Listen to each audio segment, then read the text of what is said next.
Ang kwento ni Tomby.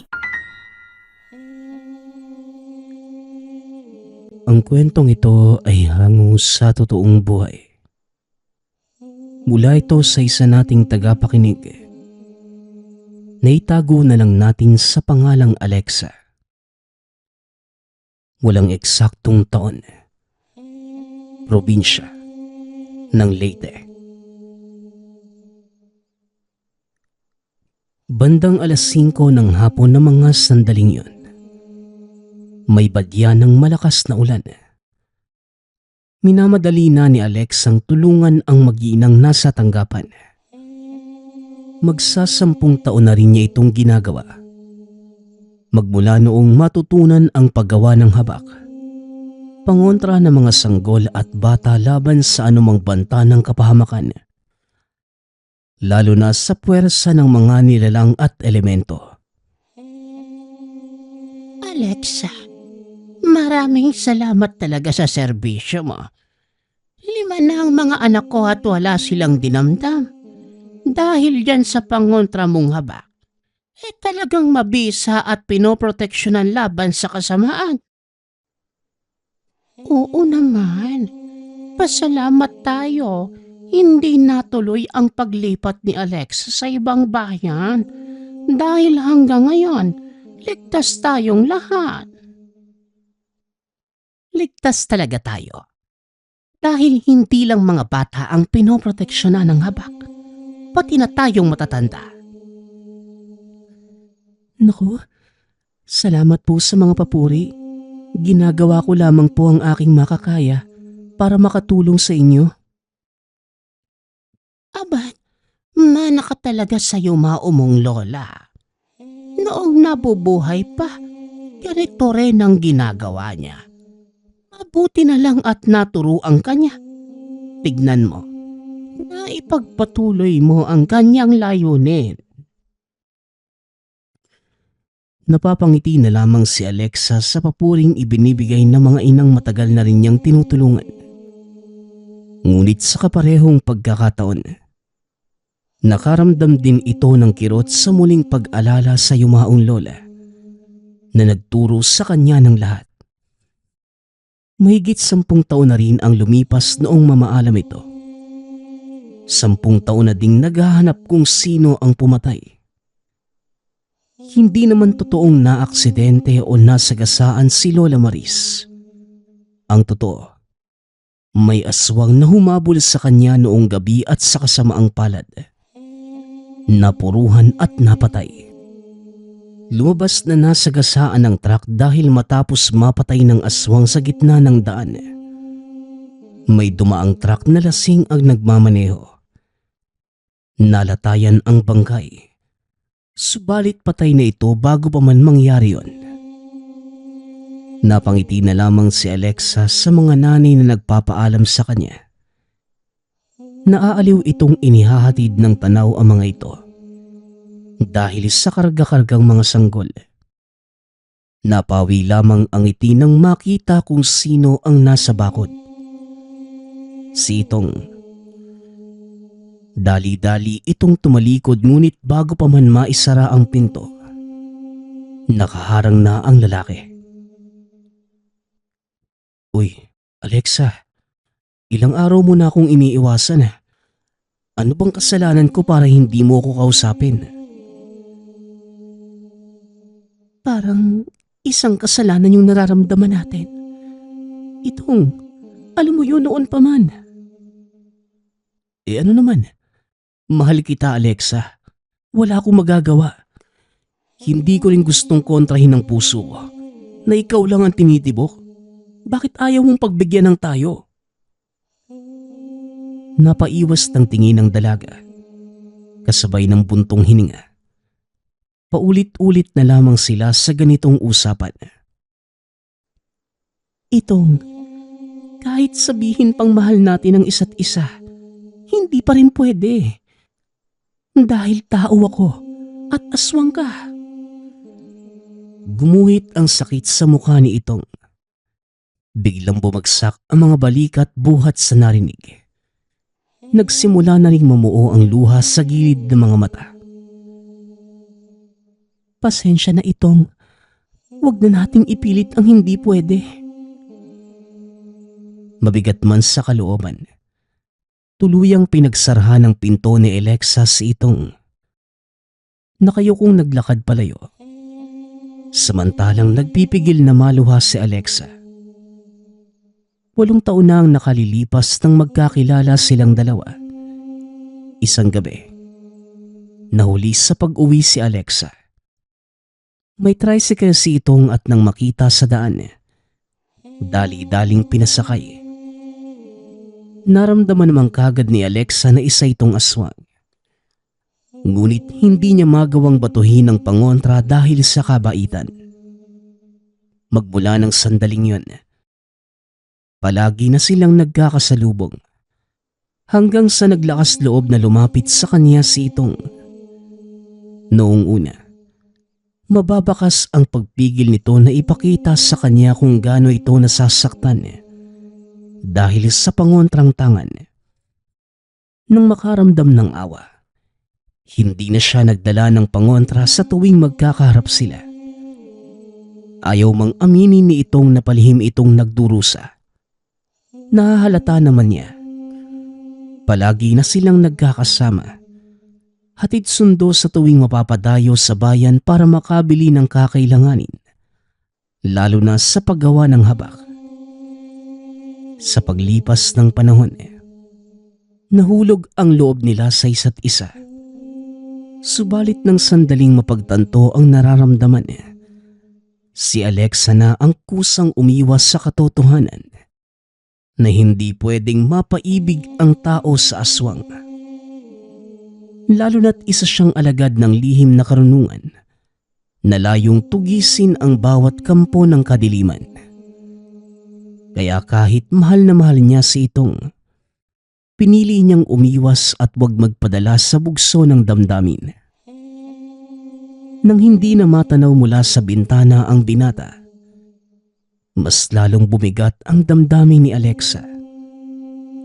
Mahal niya ito, subalit hindi talaga maaari.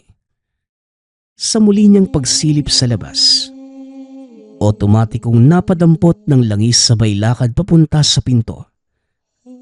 Sakto namang bumungad ang mag-inang matagal nang may kinikimkim na galit sa kanya. Galing dito si Itong. Ano na naman ba ang ginawa mo para balik-balik ang kanya? Wika ni Aling Virgie. Wala ho kayong pakialam kung anong gagawin ko kay Itong. At isa pa, tantanan niyo ho siya.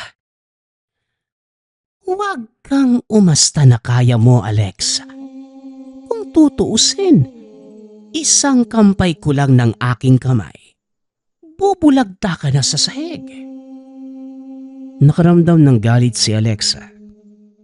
Maliban sa hamon ng mga aswang sa paligid, isa pa ang mag-inang kaharap na nagpapahirap sa kanya. Si Ginang Virgie at ang anak nitong si Liselle. Dayo lamang sa lugar. 4 na taon na rin sila at kung makaasta, daig pa ang mayora ng bayan.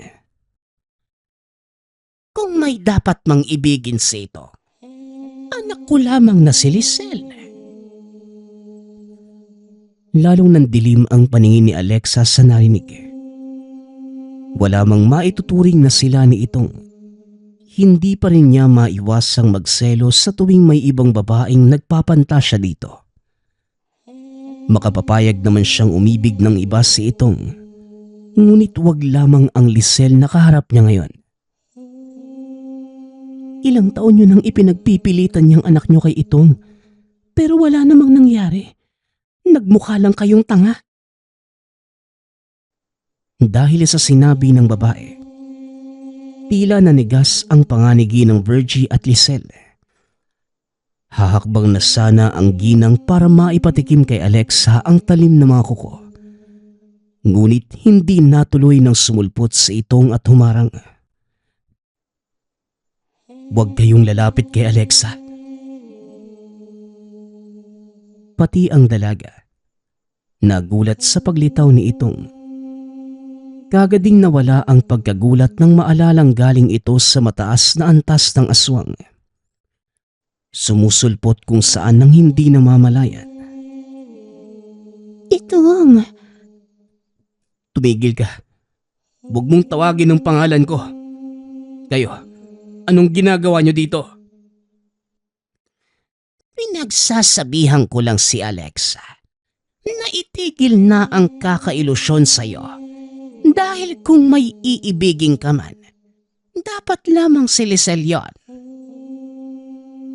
Kung may iibigin man ho ako, si Alexa lang yun. Siya lang at wala ng iba. Mas lalong nanigas ang panga ng mag-ina dahil sa sinabi ni Itong.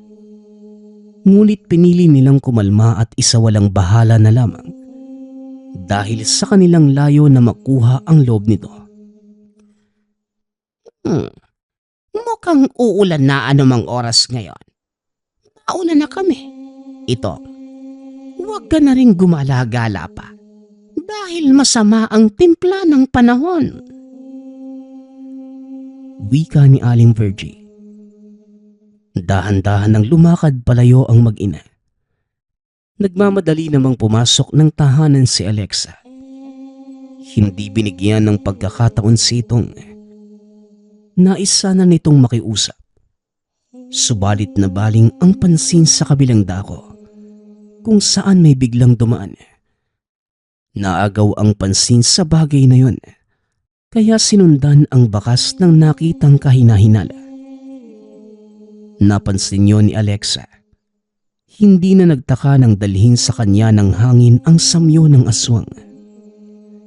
Nasa malapit lamang ito ayon sa pakiramdam. Kagad niyang binulsa ang mga pangontra, langis at habak. Pagkatapos ay nagmamadaling lumabas upang mahanap ang aswang. Sa paglipas ng bawat segundo, mas lalong lumalakas ang pag-alingasaw. Binuksan na niya ang bote ng langis habang ipinupulupot sa kamay ang tali ng habak. Pinagmasdan niyang maigi ang paligid hanggang sa mahagip ng paningin ng aswang. Tumatakbo at mukhang may humahabol. Ilang sandali pa, nakita niya si Itong na nakasunod. Dali-dali naman itong naalerto at sinundan. Pagkarating sa unahan, naabutan niya ang tagpong ginugulpi ni Itong ang aswang. Napasiksik na lamang ang nilalang habang walang tigil na iniinda ang lupit na ibinibigay ni Itong. Makalipas ang ilang sandali, nakahantusay na lamang ito. Natigil naman ang binata nang mapansin siyang nakatayo sa hindi kalayuan. Alexa, umuwi ka na. Ako nang bahala rito. May binabalak na masama ang isang to. Naabutan kong pumuslit sa bahay ni Aling Mariane. Napatango na lamang ang dalaga. Hanggang sa unti-unti nang umulan. Nagmamadali nang umuwi ang dalaga. May tiwala naman ito kay Itong. Dahil madalas itong tumulong sa pagtugis ng mga aswang na walang tigil sa pangbibiktima sa lugar. Alam din ng lahat ng tao na aswang si Itong. Ngunit dahil sa likas na kabaitan at pagtulong para ipaglaban ang mga tao sa kapwa aswang, walang naglalakas loob na paalisin siya. Bagkus minahal pa ito ng mga tao. Sa pagsapit ng 9:00 ng gabi, malakas pa rin ang buhos ng ulan. Dahil hindi makatulog sa ingay, ibinuhos na lamang ni Alexa ang atensyon sa paggawa ng habak. Mabisa ang mga gawa ng dalaga. Dahil gawa ito sa iba't ibang mutya na biyaya ng kalikasan.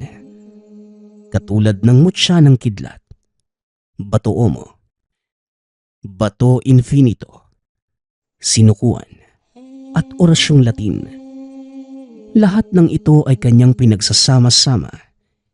Ibinalot sa papel na gawa sa pilak at saka binalot ng kulay pulang tela.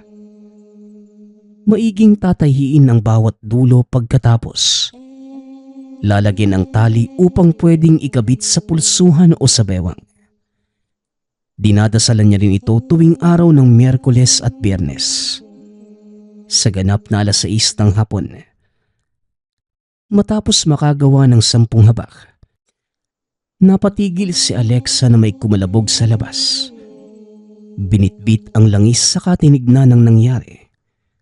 Sa kabila ng malakas na buhos ng ulan, mas lumalakas pa rin ang ingay ng kalabog. Nakatayo lamang si Alexa sa may pintuan. Hindi makalabas dahil sa ulan.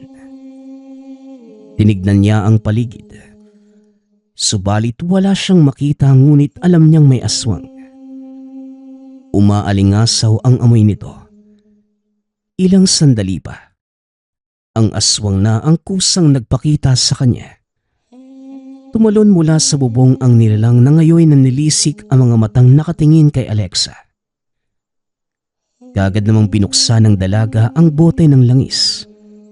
Umakbang ng 3 beses at nagsimulang magdasal gamit ang wikang Latin. Kasabay nito, ang pagsaboy ng langis na kahit hindi umaabot sa balat ng aswang. Napaatras pa rin ito. Ipinagpatuloy yon ng dalaga hanggang sa nahirapan na ang nilalang. Ni hindi ito makalapit. Dahil wala itong panama sa kanya, kusa na ding umalis. Matapos yon sinabitan ni Alexa ang pinto ng habak. Makalipas lamang ang ilang sandali, may kumatok sa pinto. Sa pagkakataong yon ay si Aling Teresa. Bitbit pa ang 2 buwang sanggol. Dali-dali naman niya itong pinapasok at binigyan ng tuwalya. Basang-basa at nanginginig na sa lamig. Hindi na ito nagtanong dahil alam na ang nangyayari.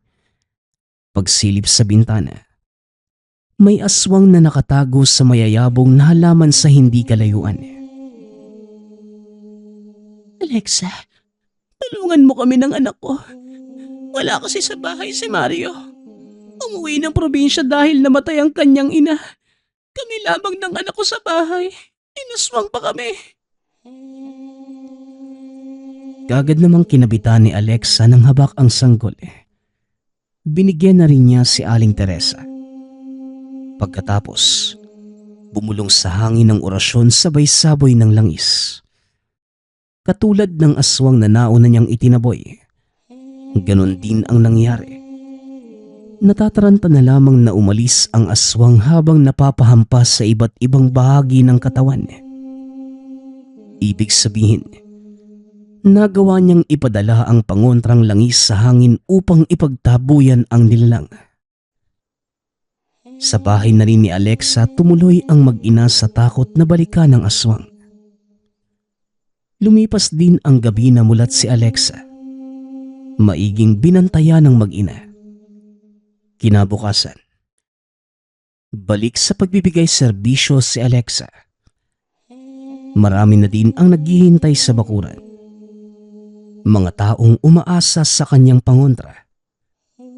Sa lugar nila, laganap ang mga aswang, kaya araw-araw na may nagpapasadya para makahingi ng pangontra. Libre naman itong ibinibigay ni Alexa. Subalit ang mga tao ay nagbibigay ng salapi o mga pagkain bilang kabayaran. Ayaw sana ng dalagang tumanggap dahil gusto lamang namang makatulong. Ngunit wala na itong nagawa dahil iniiwan ng mga ito ang dalang bayad. Nagpapasalamat na lamang siya dahil kahit papano ay may pantustos sa araw-araw, lalo na't wala siyang trabaho.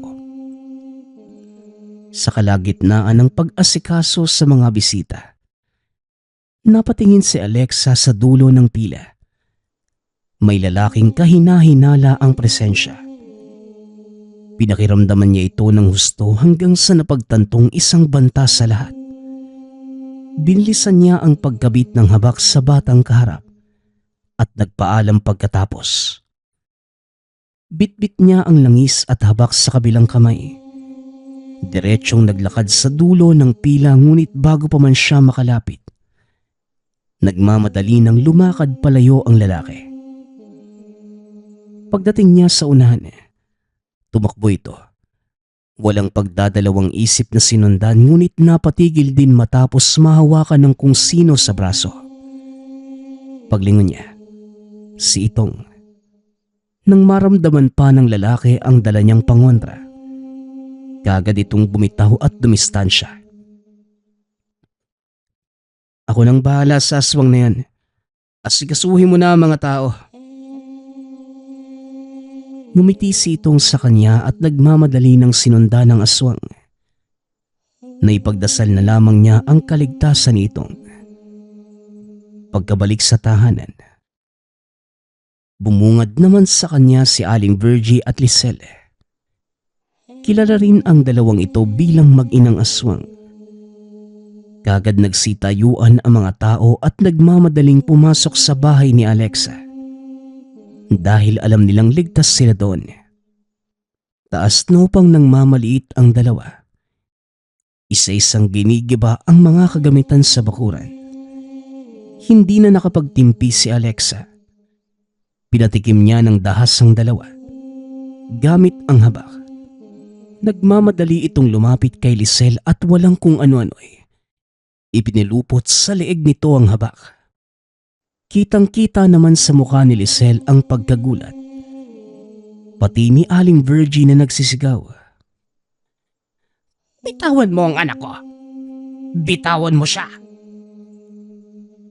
Ngunit mas lalong hinigpitan ni Alexa ang pagpulupot ng habak sa leeg ng dalaga. Natataranta itong tinatapik ang kanyang kamay para mapakawalan. Subalit wala itong balak na bumitaw. Si Aling Virgie naman sa kabilang banda, hindi na mapigilang mapaluhod upang magmakaawa. Nakikiusap ako, Alexa. Pakawalan mo ang anak ko. Baka mamatay siya. Lumuluha pa itong nagsusumamo.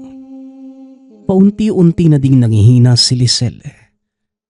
Sinikap na lamang na hindi malagutan ng hininga.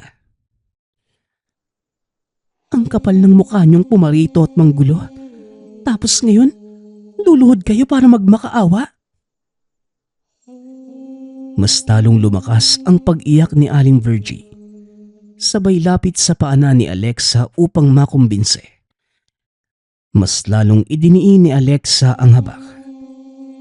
Hindi na gumagalaw si Lisel. Kalaunan ay binitawan din ng dalaga. Sa susunod na gawin niyo ito, tutuluyan ko na kayong dalawa. Wika ni Alexa. Masama namang tinignan ni Aling Virgie ang dalaga. Habang inaakay ang anak palayo, nagsilapit ang mga tao kay Alexa upang kumustahin ito. Wala naman siyang sugat kaya siniguro niya sa kanila na ayos lang siya. Nang luminaw na ang paligid, ibinalik ng dalaga ang atensyon sa pagsisilbi sa mga tao na ng mga oras na yon ay mas dumarami. Pati ang mga karatig bayan sa kanya kumukuha ng pangontra. May mangilan-ngilan pang albularyo na nagpapaturo sa kung paano gawin ang habak. Hindi naman niya pinagkaitan at tinuruan niya. Pagsapit ng bandang 5:00 ng hapon, mag-isa na lamang si Alexa sa tahanan. Kanina pa nakauwi ang lahat. Ngayoy kasalukuyan niyang inihahanda ang mga sangkap para muling makagawa ng habak. Sa kanyang paglabas para kunin ang plangganang paglalagyan ng ginawang langis, napatigil ito sa pagtawag nitong. Kagad niyang napansin ang sugat nito sa braso na binendahan ng puting tela. May dala ko mga sangkap na pwede mong gamitin sa paggawa ng langis, oh. Wika ni Itong. Inilahad niya ang basket na merong lamang 2 piraso ng nyug, luya at uling. Bago ito lumapit, tinanggal muna ng dalaga ang habak na nakapulupot sa kanyang bewang. Hindi mo na kailangang gawin yan. Ayos lang naman ako eh. Umiling si Alexa. Tuluyang tinanggal ang habak. Maingat niya itong ipinatong sa lagayan malapit sa pinto. Pagkatapos lumapit kay itong para kunin ang dala nito. Nagkataon din kasing naubusan na siya ng niyog na siyang pangunahing sangkap sa paggawa ng langis. Ang uling at luya ay pwede niyang gawing sangkap sa iba. Maraming salamat. Walang anuman.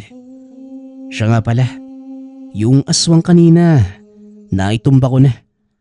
Huwag kang mag-alala. Nagtayo ko dyan sa malapit para kapag kailangan mo ng tulong, makaresponde ako kagad. Hindi na napigilan ni Alexa na mapangiti matapos makita ang kubo sa hindi kalayuan. Hindi niya yon napansin kanina.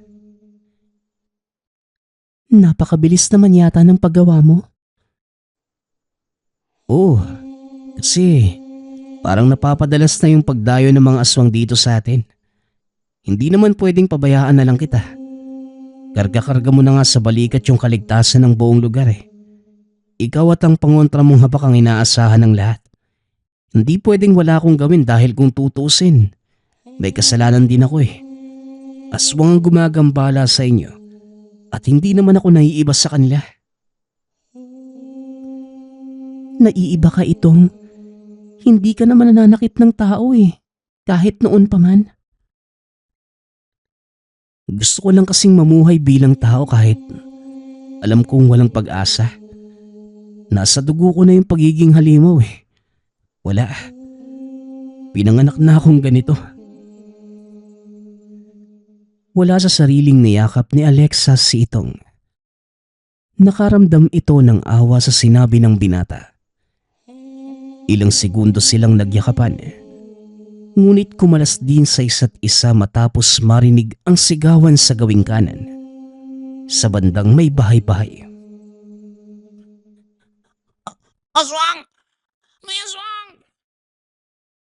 Nauna na si Itong samantalang pumasok muna ng bahay si Alexa upang makakuha ng pangontra. Nang makarating sa kapitbahay, naabutan nila ang isang aswang na kasalukuyang nakadapo sa bubong. Sa bahay na yon, nasa loob si Aling Daisy, kasama ang 11 buwan na sanggol. Umahagulgol na nakadungaw sa bintana, nanghihingi ng tulong. Sa sobrang takot hindi na malaman ang gagawin, pati ang sanggol ay hindi na matigil sa pag-iyak. Nagsimula na din itong mangitim. Alexa, ako na ang bahala sa aswang. Ikaw naman sa mag-ina. Napatango si Alexa. At nang sandaling inakyat ni Itong ang aswang sa bubong, nagmamadali naman siyang pumasok ng tahanan upang mailigtas ang mag-ina. Kinabitan niya ang 2 ng habak saka pinalabas ng bahay. Habang nasa likod bahay ang 2 aswang, dahan-dahan itong nag-usal ng dasal. Tinawag ang hangin upang iparating sa nilalang ang orasyong lumalabas sa bibig. Sinabayan niya ito ng pagsaboy ng langis. Ilang sandali pa, ang aswang na ang nagkusang umatras matapos maramdaman ang ginawa ni Alexa. Sa pagtakbo nito, hindi pa rin tinantana ni Itong. Hinabol at layong maparusahan ng husto. Sa kabilang banda naman, inasikaso ni Alexa ang mag-ina na nanginginig sa takot. Dinala ang 2 sa tahanan at pansamantalang pinatuloy. Maraming salamat talaga, Alexa. Kung hindi kayo dumating nitong, siguro natuluyan kaming 2 ng anak ko. Huwag po kayo magsabi ng ganyan. Saka hindi ko po hahayaang may mapahamak dito sa lugar natin. Siya nga po pala. Itong bagong habak ang gamitin ninyo. Dinoble ko ang bisa sa mga bagong gawa para masigurado na walang aswang na makalapit lalo na sa bata. Maraming salamat, Alexa. Pero sa tingin ko, hindi nagkataon na inaswang kami ng aking anak. Ano pong ibig niyong sabihin? Sa pagdapo ng aswang sa bubong, napasilip ako sa bintana para matignan kung ano yun.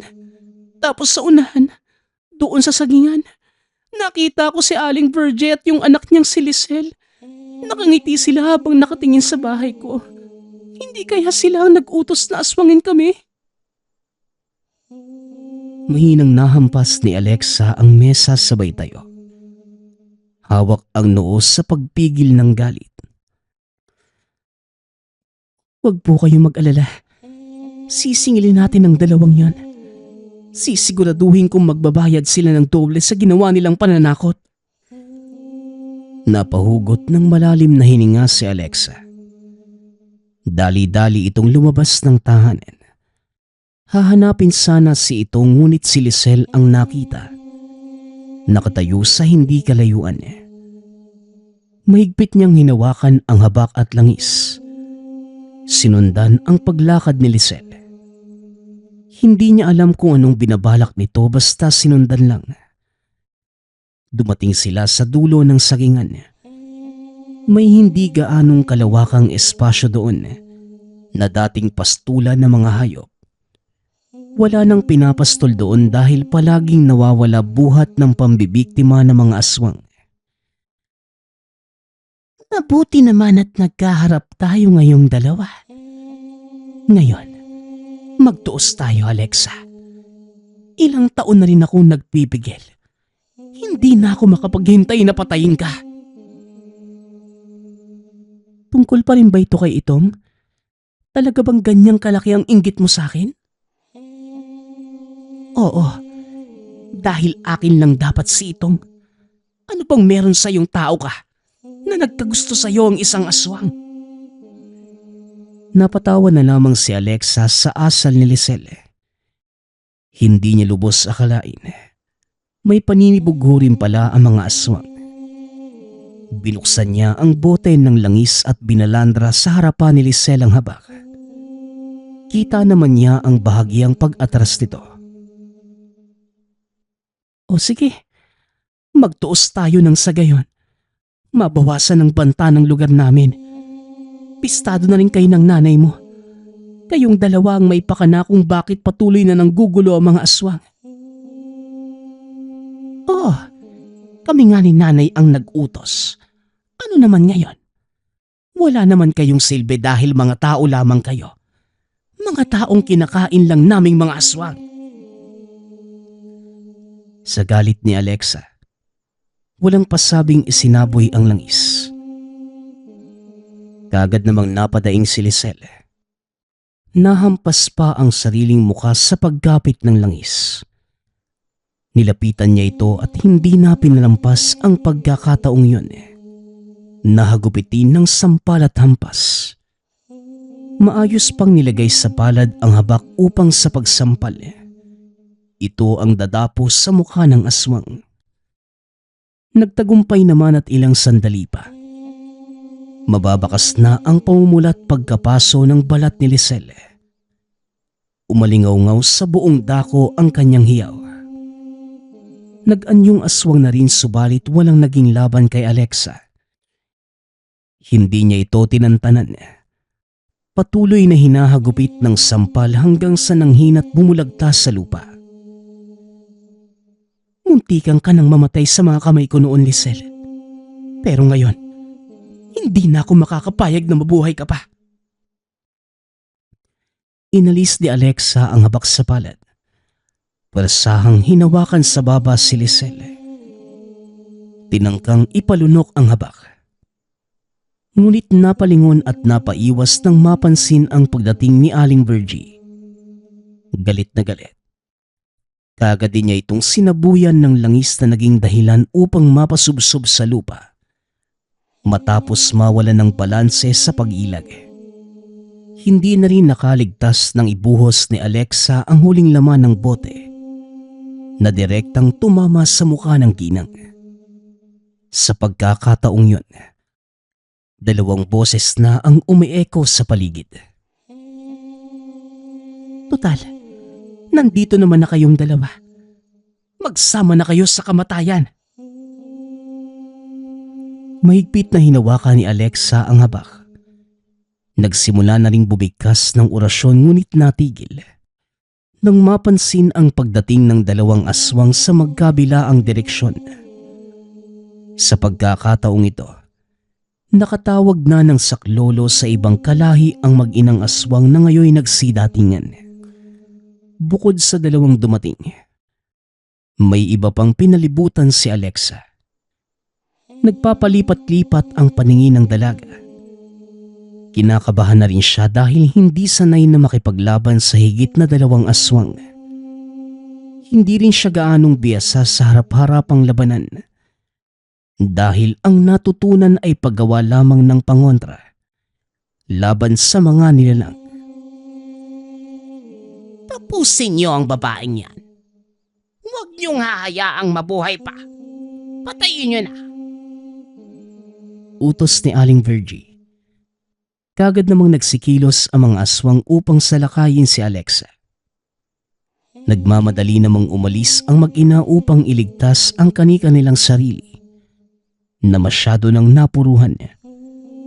Sa kabila ng pangamba, itinuloy pa rin ni Alexa ang orasyon. Alam niyang hindi makakalapit ang mga aswang dahil sa proteksyon ng habak. Hanggang sa pagtatangkang paglapit lamang ang mga ito dahil natatakot din sa banta ng pangontra. Habang ipinagpapatuloy ang pagsambit ng orasyon, dahan-dahan din itong umepekto. Unti-unting nanghina ang mga nilalang. Nang mapansin ito ni Alexa, pinaulit-ulit niya ang pag-usal sabay bukas ng panibagong bote ng langis, sabay saboy sa mga aswang. Dito na napaatras ang mga nilalang. Pasuray-suray at nangingisay. Napatigil din si Alexa nang may ibang aswang na dumating. Isasaboy na sana ang tirang langis sa bote nang makilala ito. Si Itong. Kagad nitong sinakmal ang kapwa aswang at walang kung ano-ano'y ibinalibag palayo. May isa pang napuruhan at ang iba naman ay nag-unahan na sa pagtakas. Makalipas ang ilang sandali, bumalik sa anyong tao si Itong at hinarap si Alexa. Kagading napaiwas ng tingin sabay inda sa bisa ng pangontrang tanga nito. Anong ginagawa mo rito? Pinuntahan kita sa inyo pero wala ka naman doon. Sinabi ni Aling Daisy na lumabas ka raw. Hindi mo naman kailangang tumulong. Kaya ko naman.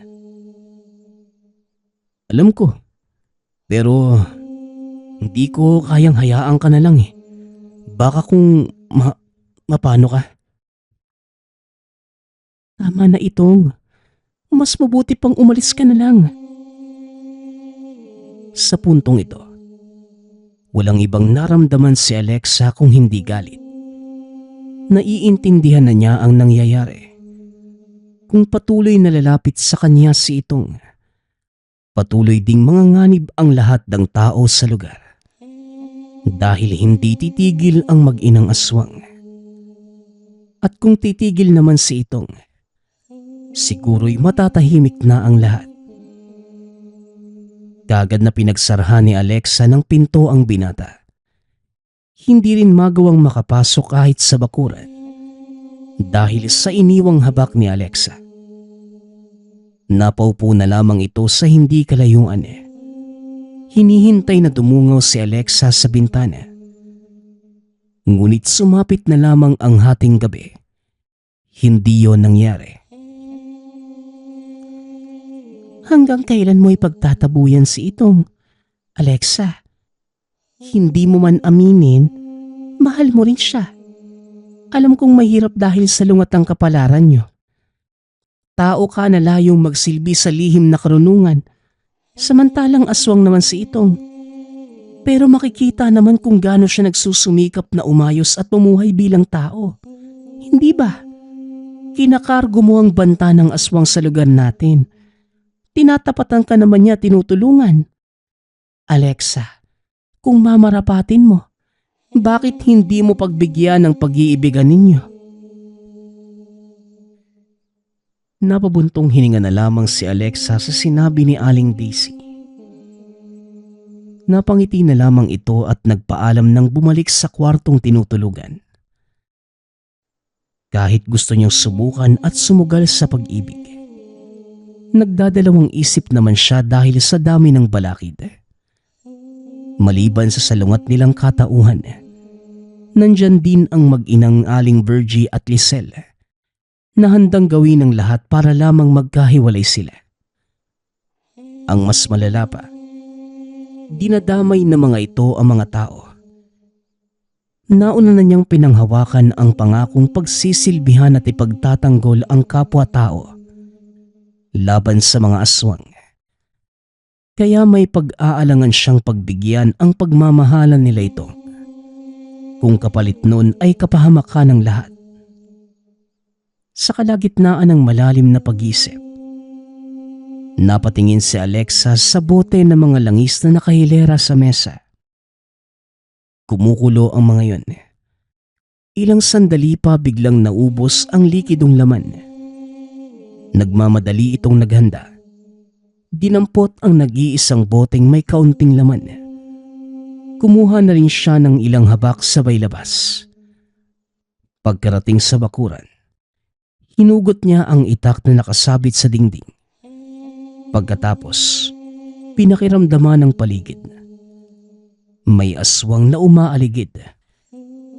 Hindi man nakikita, ngunit umaalingasaw ang amoy nito sa hangin. Makalipas ang ilang sandali, nasundan ng tingin ni Alexa ang figurang nagmamadaling tumakbo papunta sa kabahayan sa unahan. Alam niyang yun ang aswang kaya walang pagdadalawang isip na sinundan niya. Habang nakasunod, nagulat na lamang ito nang may biglang kumapit sa kanya. Tangka na sanang tatagain ang itak, ngunit hindi nagawa ng makilala si Itong. Kagad din itong dumistansya sa kanya dahil sa bitbit na pangontra. Mukhang ikaw ang pakay nung aswang at ang sanggol ni Aling Romanya. Hulihin ko ang aswang at ikaw nang bahala sa mga tao. At sino ka para diktahan ako? Alam kong gusto mo lang tumulong, pero kaya ko na to. Natahimik si Itong sa pagkagulat. Ito ang unang beses sa sinabihan siya ng ganon ni Alexa. Madalas itong umuoo kapag gusto niyang tumulong. Ngunit mukhang nagbago na ang isipan ng dalaga. Itinataboy mo ba ako? Oo. Hindi mo ba naisip na maaaring ikaw ang rason? Kung bakit palaging inaaswang ang mga tao? Inuutusan sila ni Aling Virgie dahil yun sa'yo. Sa bawat paglapit mo sa akin, kapalit nun ang pagpapadala ng aswang para biktimahin ang kapwa ko. Sa galit na nangingibabaw sa kalooban ni Alexa, wala sa sariling naisaboy kay Itong ang hawak na langis. Kagad naman itong napainda, ngunit hindi pinahalata. Nagmamadali na rin siyang umalis upang maitaboy ang aswang na tuluyan ng nakalapit sa bahay ni Aling Romanya. Mabuti na lang at gising pa ang asawa ng ginang, kaya't naalerto ang lahat. Tangka na sanang papasok ang aswang, ngunit hindi na natuloy nang maramdaman ang bisa ng habak na tanga ni Alexa. Kagad itong bumaba mula sa pagkakapatong sa bintana. Hindi na rin nakaalis matapos sabuyan ng langis at natalian ng habak sa leeg. Nagwawala ang nilalang habang pilit na tinatanggal ang pangontra. Wala na din itong kawala ng pagtulungang bugbugin ng mga kapitbahay. Binugbog nila ng binugbog, hanggang sa mismong harapan nila binawian ng buhay. Masyadong napuruhan ang bahaging tinamaan ng habak. Mulat itong nakahandusay sa lupa. Upang makasiguro, Kinabitan ng panibagong habak ni Alexa ang sanggol na karga ni Aling Romanya. May habak naman na ito ngunit dinagdagan niya ng isa. Pati ang pinto at bintana sa kwartong tinutulugan ng sanggol sinabitan na rin. Pagkatapos, nagpaalam na itong umuwi. Pagkarating sa tahanan, naabutan niya si itong na naghihintay. Akma sana itong lalapit subalit hindi nagawa dahil sa pangontrang pumipigil. Nakaramdam naman ng awa si Alexa matapos makita ang pisngi at leeg ni itong na may bakas ng pagkapaso dahil sa pagsaboy niya ng langis kanina. Gustuhin mang humingi ng tawad, ngunit pinigilan ang sarili upang tuluyang maputol ang koneksyon nilang dalawa.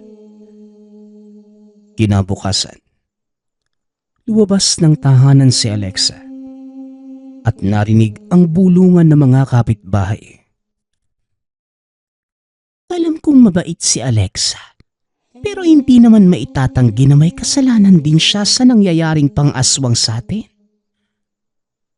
Tama, nangyari lang naman ang lahat nung nagsimulang magkaroon ng alitan sa pagitan niya at ng mag-inang Virgie at Lisel. Alam naman ang lahat na aswang din ng dalawang yon. Tapos ang trabaho ni Alexa, buksain ang lahi nila. Kaya nga, nakakaawa dahil nasisisi siya, pero may kasalanan din. Dahil sa mga salitang narinig, mas lalong bumigat ang damdamin ni Alexa. Upang makaiwas sa mga tao, buong araw itong nagkulong sa tahanan. Ni walang ganang makipag-usap sa kahit na sino. Lumabas lamang ng mga hasi itong na pumasok. Alexa, mas mabuti siguro kung kausapin mo si Itong. Marami na siyang natamong sugat sa katawan dahil sa pangontra. Nakakaawa naman. Aling Daisy, ayaw kong may tao na namang madamay dahil sa aming dalawa. Alam niyo naman po na kapag magkalapit kami, may aswang na namang uutusan si Aling Virgie para hamakin ng mga inosente. Paano kung labanan yung dalawa yung mag-inang yon? Wala ring mangyayari kung ganito ang sitwasyon. Iiwas ka tapos si Itong naman naghahanap ng paraan para makalapit sa'yo. Wala rin. Suhestyon ko, Alexa. Magkaisa kayo ni Itong at palayasin ang mag-inang yun dito sa lugar natin. Kapag nangyari yun, hindi lang matatahimik ang lahat pati na kayong dalawa. Magkakaroon kayo ng kalayaan na magkalapit nang walang taong napapahamak. May punto ang sinabi ni Aling Daisy. Napaisip si Alexa. Saglit itong nag-isip habang tinatanaw mula sa bintana si Itong. Nanais na makapasok subalit hindi magawa dahil sa pangontrang nilagay sa bakod. Nagdurugo na ang mga kamay nito. Hindi na rin maipinta ang mukha sa pag-inda. Ilang sandali pa, napagpasyahang lumabas din ni Alexa upang kausapin si Itong. Ngunit akma pa sanang bubuksan ng pinto nang madinig ang boses ni Aling Virgie. Itong, huwag mo nang ipagpilitan ang sarili mo sa taong ayaw naman. Dito naman ang anak kong si Lisel. Handa kang pagsilbihan bilang asawa. Manahimik ka nga, tanda. Huwag kang mangialam kung ayaw mong patayin kita. Rinding-rindi na ako sa inyo ng anak mo. Kapag hindi ako nakapagpigil, sisiguraduhin ko na ang kamatayan nyo. Aba, kung makapagsalita ka naman. Hoy Itong, ikaw na nga itong tinutulungan. Ikaw pa ang galit. Ano bang mapapala mo sa babaeng yan? Tao siya na alagad ng lihim na karunungan. Ikaw naman ay isang aswang. Imposible yon. Imbes na si Alexa, bakit hindi na lang si Lisel? Ibigin mo ang iyong kapwa aswang Itong. Hindi ko hinihingi ang opinyon mo, Virgie. Umalis ka na. Bago pa mandilim ang paningin ko sa'yo at maisipang hukayan ka ng libingan. Sa diin ng pagkakasabi ni Itong at ang kanitong pagpapalit ng anyo bilang aswang, napaatras si Aling Virgie at kalaunan ay umalis. Ibinalik naman ni Itong ang pansin sa bahay ni Alexa. Subalit ayaw magpakita ng babae. Matyaga itong naghantay pero sumapit na lamang ang dilim. Wala pa rin. Napapabuntong hininga na lamang siyang umalis. Pasado 8:00 ng gabi nang magkagulo sa labas. Patulog na sana si Alexa nang madinig ang ingay. Pati si Aling Daisy na nakikituloy sa tahanan. Nagising at nakiusyoso sa nangyari. Ano pong meron?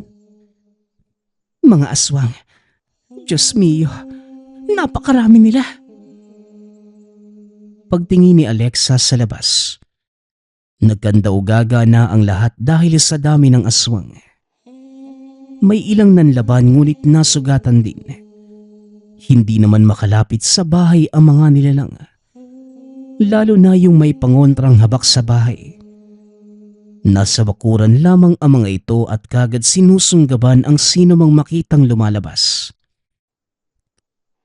Mga kabayan, magsipasok kayo sa bahay ninyo. Habang ang iba naman, lalo na yung may mga sanggol at bata ay nagmamadaling lumipat sa tahanan. Pinatuloy naman niya at siniguradong ligtas. Bawat isa ay binigyan ng habak na kagad ding ikinabit sa kani-kanilang pulsuhan. Ang iba ay ginawang kwintas. Nang ayaw pa rin magsitigil ng mga nilalang. Lumabas na si Alexa. Hindi niya sigurado ang gagawin ngunit handa siyang humarap sa mga ito. Alang-alang sa kapwa mamamayan. Sige. Lahat ng makikita ninyo, sunggaban nyo na. Sinasabi ko na nga ba eh. Hoy Aling Virgie, ano ba talaga ang gusto mo? Ha? Kung sa'kin ka may problema, ako lang ang kalabanin mo. Huwag mo nang idamay ang wala namang kinalaman dito. Wala akong pakialam kung may kinalaman man sila o wala. Gusto kong kayo lahat mawala. Hindi na madadaan sa pakiusap si Itong. Inaayawan niya ang anak ko kaya naman magdusa kayo sa aking dahas. Si Itong naman pala. Di dapat siya yung kalabanin mo. Damay ka na, Alexa. Ikaw ang dahilan kung bakit inaayawan ni Itong ang aking anak. Nang dahil sa'yo, napatay ni Itong ang anak ko. Nagulat si Alexa sa nalaman. Ngunit bago pa man makapagsalita muli, nagsisugod na ang mga aswang na kagad niyang sinabuyan ng langis. Hindi naman makalapit ang mga ito dahil sa pangontrang tangan niya. Hindi din makapasok sa bakuran dahil sa habak na isinabit sa bawat haligi ng bakod. Kahit papano, protektado ito pati na ang mga taong kasalukuyang nasa loob ng tahanan. Nagsambit ng dasal si Alexa. Sinasabayan niya ito ng pagsaboy ng langis. Ilang sandali pa, dahan-dahan nang umatras ang mga aswang ngunit nanatili pa rin sa lugar. Nang hindi na madaan sa langis at orasyon, binuksan ni Alexa ang isang habak. Nilagay niya ito sa isang bote pagkatapos hinaluan ng langis. Nang matansya ang layo ng mga aswang, inihagis niya ito at nang mawasak pagbagsak sa lupa. Umalingasaw ang bisa kaya tuluyang tumalikod ang mga ito. Kanya-kanya sa pagsuot sa kadiliman habang iniinda ang pinsalang dulot ng pangontra. Dismayado naman si Aling Virgie habang isa-isang nasunda ng tingin ang tumatakas na kampon. Aba, magsibalik kayong lahat dito. Ano ka ngayon, Aling Virgie? Gusto mo rin bang danasin ang dinanas nila? Hindi. Gusto mo bang matamasa ang kamatayang binigay ko sa iyong anak? Napatingin sa kabilang dako si Alexa, kung saan ang gagaling ang boses nitong. Hindi na mapigil ang galit habang nakakuyom ang mga kamao. Masama pang nakatitig kay Aling Virgie. O bakit? Magsasanib puwersa kayo para patayin ako. Hindi kayo magtatagumpay. Wala ka din namang pinagkaiba sa anak mo eh. O sa kahit sinong aswang. Isang kuko ko lang. Magkakagutay-gutay na yung laman mo. O sige, magtoos tayo. Magbabayad kayo sa ginawa niyo sa anak ko. Sa isang iglap lang, nag-anyong aswang si Aling Virgie. Isa itong aswang na may pakpak. Kagad nitong sinunggaban si itong. Sinalubong naman ito ng binata na nag-anyong aswang na din. Nagpalipat-lipat lamang ang tingin ni Alexa sa dalawang nilalang na nagtutuos sa kanyang harapan. Ngunit hindi na rin nabahala dahil higit na mas malakas si itong kumpara sa ginang. Kahit ganon, inihanda pa rin niya ang pangontra kung sakaling kinakailangang mangelam sa bakbakan ng dalawa. At hindi nagtagal. Kinailangan nga ni itong ng tulong. Umantong sa puntong nagtamo ng sugat sa braso ang binata.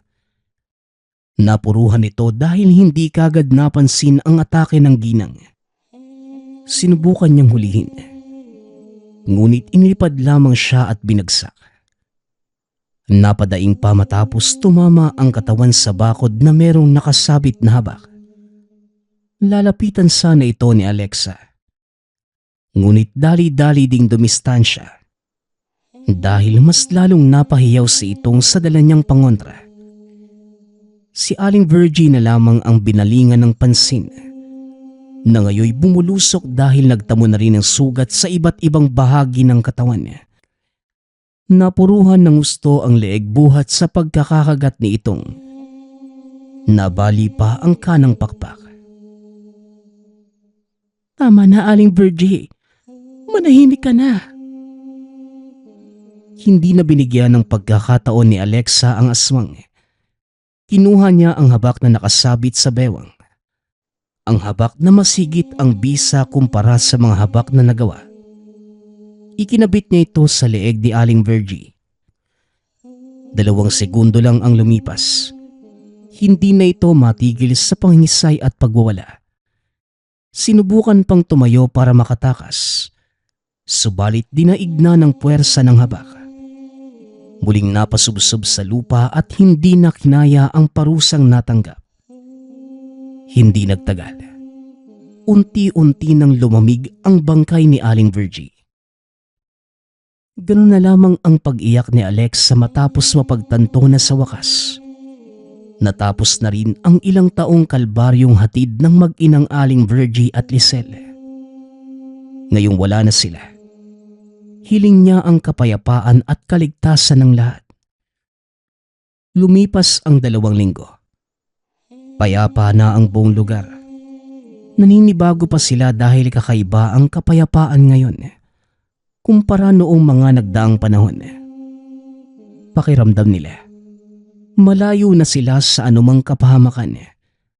Pati si Alexa ay natuwa din sa kinalabasan ng lahat. Wala nang aswang na nagparamdam. Wala nang mga nilalang na nagtangkas sa buhay ng karamihan. Yun ang labis nilang ipinagpapasalamat. Napangiti na lamang si Alexa habang pinapakinggan ang papuri ng mga tao sa kanya. Kahit wala nang aswang na gumagambala, patuloy pa ring tinatangkilik ang habak. Marami pang sumasadya sa kanya para magpakabit ng habak. Habang abala sa pag-aasikaso sa mga bisitang dumayo, napatingin sa labas at saktong nahagip ng paningin si itong. Nakangiting nakatitig sa kanya habang kumakaway. Saglit lang ho, Manang ha. Babalik po ko. Iniwanan niya sandali ang Manang para makausap si itong. Gumaan na rin ang kanyang kalooban sa paglipas ng panahon. Oh, napadaan ka. May ibibigay lang sana ako eh. Pwede mo magamit sa paggawa ng langis sa tabak. Pasensya ka na dyan ha. Yan lang yung kaya kong hawakan eh. Masyadong masakit sa balat yung iba. Naantig ang damdamin ng dalaga. Napansin din niya ang bakas ng paso sa mga kamay nito. Ngunit sa halip na ipakitang nasasaktan, sinikap itong itago ng binata. Huwag kang mag-alala. Hindi ko na ipipilit yung pag-ibig ko sa'yo. Pero sana, hayaan mong ibigin kita sa lihim na paraan. Diyan lang ako sa malayo. Tatanawin ka. Salamat sa pag-intindi itong ha. Oo naman. Mahal kita eh. Huwag mo lang akong ipagtatabuyan ha. Pangako, hindi na ako magiging pasaway. Natawa na lamang si Alexa. Nag-usap sila ng ilang saglit at nang mapansing dumarami na ang sumasadya sa tahanan. Nagpaalam na si Alexa. Habang inaasikaso ng dalaga ang mga tao, nasa hindi kalayuan lamang si Itong, palihim na pinagmamasdan ang sinisinta na hindi maaaring lapitan dahil sa lungat ang kanilang pagkatao.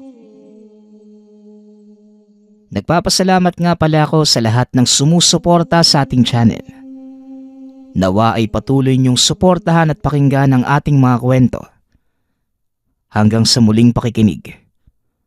Paalam.